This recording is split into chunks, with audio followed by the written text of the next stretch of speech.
Hi, beautiful ones.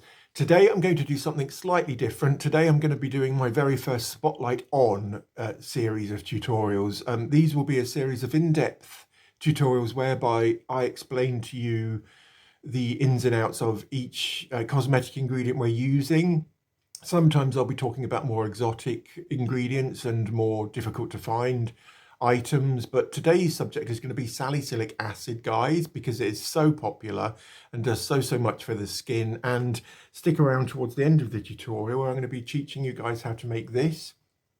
Haven't quite decided whether it's going to be a 20% peel or not yet, or just a 10% peel, but I will just, this is about a 5 to 10% peel. It's not exactly the amount of salicylic acid I put in this one. This is my own formula. I use this a lot, guys, but the one I'll teach you how to make today, I will decide just as I'm doing the tutorial, because it is quite a in fact, it's a very strong organic acid, but you know, the more we use of it, the more benefits you'll get for your skin, guys. But it's a fine line between irritation and, you know, benefits for the skin. So I'll decide that when I do the tutorial. But if that sounds like something you're interested in, then do keep watching, guys. So, guys, I believe personally that in order for you to make informed choices about the ingredients you use in your skincare items, you need to know as much about the items we're going to be using as possible. So this Spotlight on salicylic acid today is going to be pretty in-depth, guys. I'm going to explain to you where it comes from, maybe not so much about the science of the acid, but certainly its uses in cosmetics, where you can buy it online, or its forms that you can buy in the supermarkets, because believe it or not, you can actually buy a form of salicylic acid in the supermarkets. I'll talk about that later. Also, whether everyone can use salicylic acid or whether it's only specifically for a certain group of skin types, as well as, of course, how much the acid actually costs, both online and from your supermarket. So it's going to be pretty in-depth, guys, but, you know, I think you guys need to know. So where exactly does salicylic acid come from? Well, good question. About 15, maybe even 20 years ago, I was watching a film called Howard's End. It's the version with Emma Thompson in and Helena Bonham Carter, I believe she's in it too. Great film, guys. If you haven't seen it, watch it. You'll cry your eyes out. Anyway, at one point in it, Emma Thompson explains to someone in it that in the olden days, they used to take pieces of bark from the willow tree when they had a toothache, and they used to chew on it, and the bark released a certain chemical which would alleviate the toothache. And believe it or not, but that's actually salicylic acid. Salicylic acid is what's known as a beta hydroxy acid. Again, I'll write it down here, guys. And beta hydroxy acids are part of a bigger group of acids, organic acids, I should add, i.e. they're from nature, known as hydroxy acids. And under that umbrella also falls the group of acids known as alpha hydroxy acids, better known as AHAs. Again, write it down here. And so alpha hydroxy acids, your lactic acid, glycolic acid, tartaric acid, mandelic acid, citric acid, all of those are alpha hydroxyl acids, alpha hydroxy acids. You can call them alpha hydroxyl or alpha hydroxy. And each acid, either alpha hydroxy or beta hydroxy, has a beautification property, I suppose the word would be. Think Cleopatra and her sour milk baths, which used to make her with the most famous, beautiful, glowing skin in history. Sour milk, obviously, well, maybe not obviously, but it does. It produces lactic acid. That's the same acid which we get in our muscles after we've exercised, which causes the cramping feeling we have. And much more recently, guys, the 1990s, in fact, saw the rise of the alpha hydroxy acid being used in cosmetic formulas.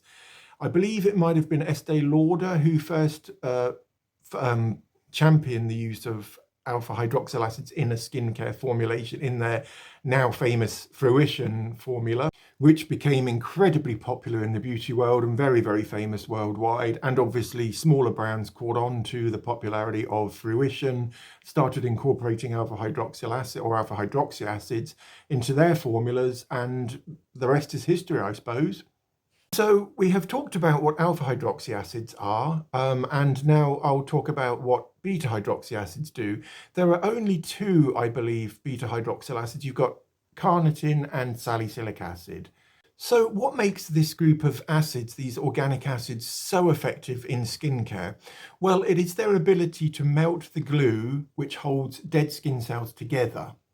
So if you think about that, on our skins, we shed our skins every day. In fact, we shed millions of skins every single day. And that's what the dust is in the air. It's dead. 90% of that is dead skin cells, possibly even more. And because our skins are renewing themselves every day, we have some of the dead skin cells sat on the surface of our skin, which interfere with how the light plays on our skin. If you think about it, really, it's almost like I'm going to use Lisa Eldridge's metaphor here, or simile, or don't know what it is really. But the other day I was watching one of her videos and she talked about a patent leather handbag as opposed to a crocodile handbag. And you think about how shiny a patent leather handbag is and how that reflects light, and then think about how a crocodile skin handbag looks and how that reflects light. Totally different, guys, and it's the same with skin. If we have a shiny, smooth surface, it reflects light, the light bounces away from it, thus making our skin glow, look younger, fresher, so on and so forth. Whereas if it's clogged up with dead skin cells, they're muddying the surface of our skin, giving us that crocodile skin handbag look, in fact. Light just absorbs directly onto the dead skin cells and thus doesn't give you the reflective qualities of shiny skin. So why haven't we just got one alpha hydroxy acid and one beta hydroxy acid which does everything for our skins? That's a good question. The answer is particle size, or molecular size, really. The smallest sized alpha hydroxyl acid is glycolic acid. And think about that logically, guys. The smaller the part or the molecule size of the acid, the further it's going to penetrate into your skin. That's why glycolic acid is so popular in peels, and it exacts a really, really thorough deep down exfoliation. The biggest alpha hydroxy acid, I believe, is Mandelic acid. Again, write it down here. Why do we even need two different groups of acids, or organic acids, i.e. hydroxyl and beta hydroxy? Well, the answer is simple.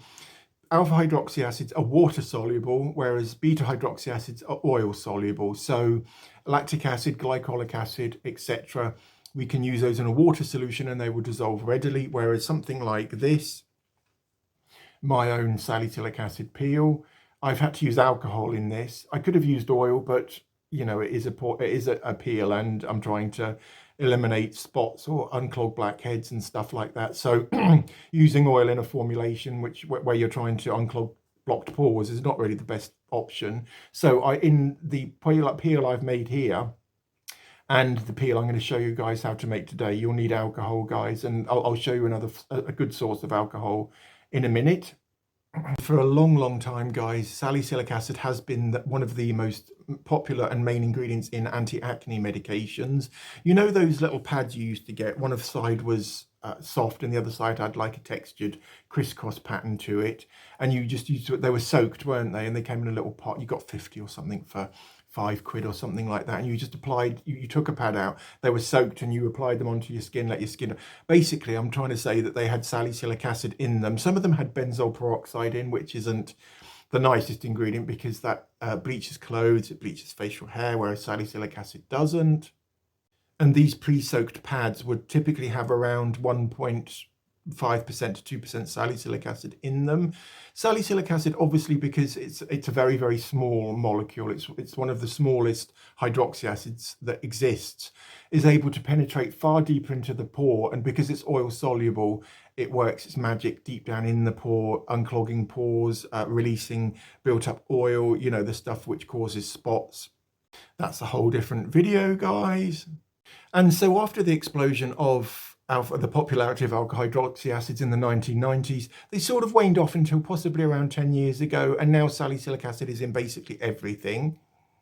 And now, guys, I'm going to talk about sources of salicylic acid.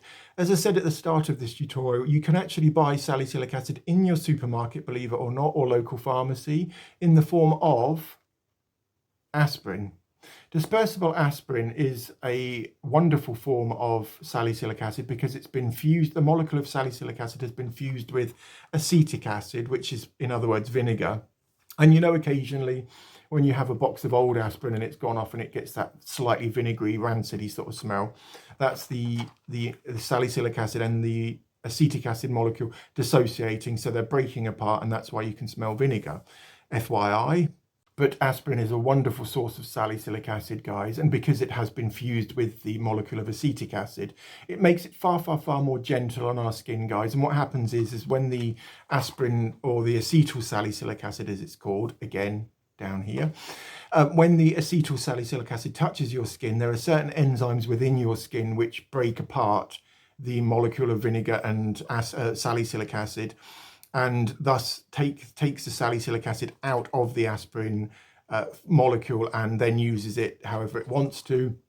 But the overall, the overriding benefits of using aspirin as opposed to straight salicylic acid is the fact that aspirin is so much more gentle than using something like this, which is my own pot of salicylic acid. I've had this for years, guys, possibly even 10 years.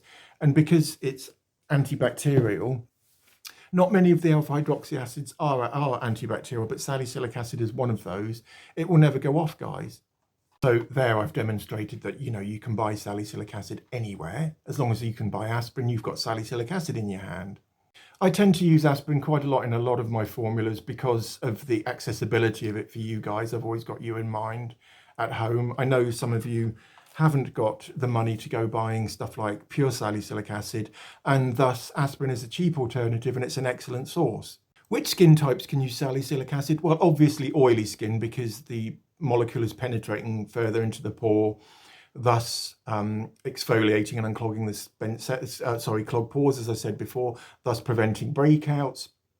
Salicylic acid also has the ability to control oil, and it, as I said, it also has the antibacterial properties, thus making it an ideal choice for acneic skins or just oily skins. However, normal skin can use it because, every skin has those spent dry flakes on them causing muddiness. And even dry skins can use salicylic acid, guys, because, again, drier skins have loads and loads of dead skin cells on the surface. If you think about it, there's no oil really there to lubricate skin surface. And you need something to remove that dead layer of skin. It will also help you make your moisturizer work better because it hasn't got that layer of dead skin cells blocking the moisturizer. Your moisturizer can just penetrate straight into your skin. The only skin type, unfortunately, you poor things, who can't use salicylic acid is sensitive skin. However, sensitive skin can use aspirin, but just use a little bit less of it. And always do a patch test, guys. Make your solution, put it either here in the crook of your arm, that area there, or behind your ear. Leave it for 24 to 48 hours, particularly if you've got really sensitive skin, guys. Do a 48-hour patch test. Don't wash it off. If you react at all, get any redness, blistering, any erythema, which is the localized redness or irritation on the top of your skin, don't use it, guys. In fact, if you have sensitive skin, I would avoid alpha hydroxy and beta hydroxys entirely, guys. Sorry. And at the start of this tutorial, before I make the peel, I told you that I'm going to talk to you about an excellent source of alcohol. Now, this is denatured alcohol, guys. Yeah, alcohol denate, denatured alcohol, again down here. But this is hand gel. Now, this is 70% alcohol in with a water solution in, but this is plenty of alcohol in here to dissolve our salicylic acid. So this is quite a big one. You can get smaller 50 ml sized pots or 100 mils. This is, I think this is 500. Yeah, 500 mils. I got this from Aldi's, guys. It was £1.99, something ridiculously cheap like that. And this is going to serve to dilute our salicylic acid. You can use oil, as I say at the start, but it's pointless really, because you're just adding oil onto an oily situation anyway. And so if you're thinking of, before you're even thinking of making this, you'll need this, guys, our post-peel neutralizer. I've done an entire video or tutorial on how to make this. All that is bicarbonate of soda or sodium bicarbonate and water in a spray. Have this on hand at all times, guys, in case things start to go wrong. Spray a generous layer on and it halts the exfoliating properties of salicylic or any of the acids immediately. And again, in my lactic acid peel video, I explain about cautions and precautions you should take. Use them with this one too, guys. Just be sensible with it. Use your common sense. If you've got sensitive skin, avoid. Make sure you've got your post-peel neutralizer with you at all times. And, less is more, guys. Here's the tutorial and we'll meet on the other side to talk about benefits. See you in a minute.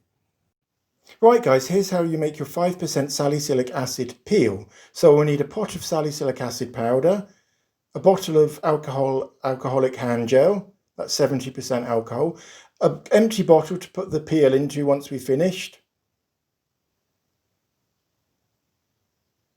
a spoon, and a piece of paper so we can fold it in half and pour the powder into the bottle. So I'm going to start by folding the piece of paper in half. This makes things so much easier, guys. Right.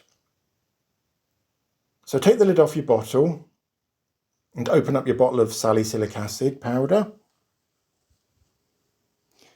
To get a 5% solution, I'm going to use 1 teaspoon of salicylic acid, so that's 5 mils. Going into a 100 ml solution gives us 5%. So just pop it in the centre of the folded piece of paper. You may find a few lumps, guys. Just squish them out, like I'm doing here. And now we need to pour the powder into the bottle. Don't worry about any lumps which fall down.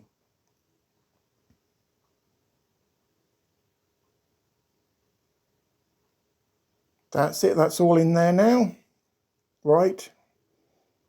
So now we need to add the alcohol to the salicylic acid in the bottle.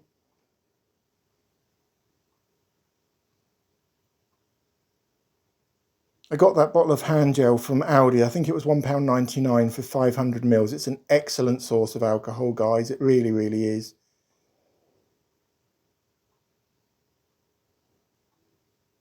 And what we need to do is we need to fill our bottle up to 2/3. So I'm going to stop around here, put the lid on, and give your peel a quick shake. Because what we're doing is we're starting to dissolve the salicylic acid in the alcohol. It does dissolve readily, guys. It won't dissolve in water though, so you need alcohol. If there are any lumps left in the formulation, don't worry, guys, they'll dissolve eventually. Right. Now for the rest of the alcohol. What I'm going to do here is just pump several more pumps so I'm filling the level of alcohol up to the top. And again, I'll give it a quick shake just to make sure that's all stirred in there perfectly. And this is incredible, guys. It's so effective against acne. Even if you have dull looking skin and you don't have acne, but you want your skin to look brighter, fresher, more even, the light will reflect off your skin if you use this regularly, guys, and you won't have dead skin cells clogging. There, you see there's a few lumps in there. They'll go eventually, guys. Just give that a quick shake. Thank you, Joseph. Right. I think we're about ready, guys. Please don't forget to like, comment, and subscribe. Cheers, guys. So, beautiful ones, that's how we make this, our at-home DIY 5% salicylic acid peel. It was quite a simple tutorial to do, really. All we used was salicylic acid, alcoholic hand gel, it's over there, bucker. A great big thing of alcoholic hand gel, a bottle, and an envelope to pour the salicylic acid powder into the bottle. Then we added the alcohol on top of the salicylic acid to 2/3 full, shook it, and then just to start the dissolving process. And then we added the rest, topped it up to 100 mils. Just been looking online, guys, and the cost of a professional salicylic acid peel is anywhere between $100 to $300 US, which is ridiculous, isn't it, guys? Obviously, you've got your professionals performing the peel, but with a few precautions and a common sense approach, we can, use something like our peel and exact all of the benefits which you'd get from a professional peel in the comfort of your own home. So that's a win-win, surely. About 3 months ago, I started to get a little whitehead sort of thing here. I don't know whether any of you noticed it in any of my videos, but it was really bothering me, and it wasn't a spot. I don't know what it was. It might have just been a pocket of fat or something, and it just wouldn't go. I tried squeezing it, I've tried picking it, I've tried this, I've tried potting it with needles. Nothing would work apart from my salicylic acid. There's a few lumps in there, so just keep shaking it, the lumps will dissolve. Apart from salicylic acid, that's the only thing which dissolved the little white bump on my face. I'm still using it now, guys. What I do at night time is pour about a 10p piece about 10p piece amount into the palm of my hand, then I dip it on and just simply pat it on to my face. Now then, use. So how to use something like a salicylic acid peel, when to use it, how regularly, so on. I would use this, if you've never used any sort of acid peel before, particularly a salicylic acid peel, start small and build up. So just do your patch test beforehand, you know, apply some, I've told you how to do that one, I won't bore you guys. Do your patch test first. If that's all clear, then start with a 2% solution of salicylic acid, or about a third of a teaspoon, something like that, but certainly don't start off with a full teaspoon worth. And then see how you go. Use that once a week, and then you can build up slowly increasing the amount of salicylic acid until you get to your 5%. The reason I chose 5% over 10% in the end, guys, was because I couldn't get all the powder into the bloody bottle. I should have done it in a jug beforehand. If you want more, then that's obviously an option, just to put more powder into a jug and then pour the jug into the bottle. But yeah, no, that's why I chose a 5% solution. And also, I don't think 10% is going to do anyone any good, really. I think 5% is the optimal amount. When and only when your skin has become acclimatized to salicylic acid peels, or even a lotion with 2% in it, then you can build up, guys. But I'd certainly start low and build up, and certainly lower the frequency of applications first. I use a peel of salicylic acid perhaps once a week, and what I do is, I'll show you in a minute how I actually use this little baby. Right, I've got you in really close. Grab your pack of cotton pads. These are Wilko's. They cost something like something stupidly cheap, like 95p. Get your cotton pad, get your bottle of salicylic acid peel. What we're going to do is we're going to soak our cotton pad with the lotion. What's a lotion, Joseph? Right, as you can see, I'm really soaking that, guys. Don't make it sopping wet, but certainly get enough on the cotton pad. Can you see that little bit in the middle there? And what I do is just take my glasses off. My skin is freshly cleansed, and I just sweep it over my face, paying a particular attention to my T-zone or oily areas, because, as I said, you know, salicylic acid has multiple purposes or multiple properties. It will unclog blocked pores, it controls oil, helps to reduce shine, and it also makes your moisturizer work better. I know I'm repeating myself, guys, but you know, it really is a wonderful, look at that. Ooh, that's really horrible. What I'm going to do is put a little bit more on. So what I do is I flip my pad over, so that's the dirty side. Flip it over to the clean side, put a little bit more on. My skin is really tingling now. And then I go back in onto my T-zone or areas of concern, like that little whitehead thing, whatever it was. It was really odd. I don't know what the bloody hell that was. But, you know, just sweep it across your skin. Your skin will start to tingle. If it starts to burn, guys, then go in with your post-peel neutralizer and apply a generous layer of that. Your skin will continue to tingle afterwards, but at least you've halted the exfoliating properties of the peel. The benefits of using something like a homemade salicylic acid peel on your face are numerous, guys. I mean, first of all, it lends your skin a freshness which it's never had before, because it's obviously removing spent skin cells which are clogging up the skin's appearance. It's helping light to bounce off the skin so your skin looks smoother. What I do is, because that little thing is I've just taken the top off it. Sounds horrible, doesn't it? What I do is something like that happens, and you can do this if you have any spots. If you picked a spot and it's bleeding or weeping, just go back in with your gel, clean pad, and what I do is I fold it over like that, so I've got a little point, and that's got the salicylic acid on it. I just go in there. And there's actually online evidence that salicylic acid actually helps to heal wounds. And because it's got it is a metabolite, aspirin is a metabolite of salicylic acid, meaning that it's an end product of something which they've done with the salicylic acid, i.e. fused it with vinegar. It has an anti-inflammatory property, similarly to aspirin. And that's about it for today, guys. I hope you found today's tutorial interesting or informative. I mean, if my whole purpose of being on YouTube is to educate people and to teach you guys at home how to make your own skincare, so you're not being ripped off by these big beauty brands, and informing you so you can make informed choices about the stuff you do use on your skin. And I believe personally that a bit of knowledge about skincare is an excellent thing to have. Know your skin too, know whether you've got oily skin, combination skin, normal skin, dry skin. I'll do an entire tutorial on that soon, guys. And also let me know in the comments below whether you're going to make this peel, whether you use a peel, and how much it costs, whether you find it effective or not. And similarly, if there are any other sort of recipes you want me to do, that would be my pleasure. That's why I'm here. Before I sign off for today, guys, I just want to show you how my skin looks after the application of that peel. You can see what I mean about the light bouncing off it, can't you? The smooth cheek, the forehead, and it will just help your moisturizer penetrate, and your skin will thank you so, so much.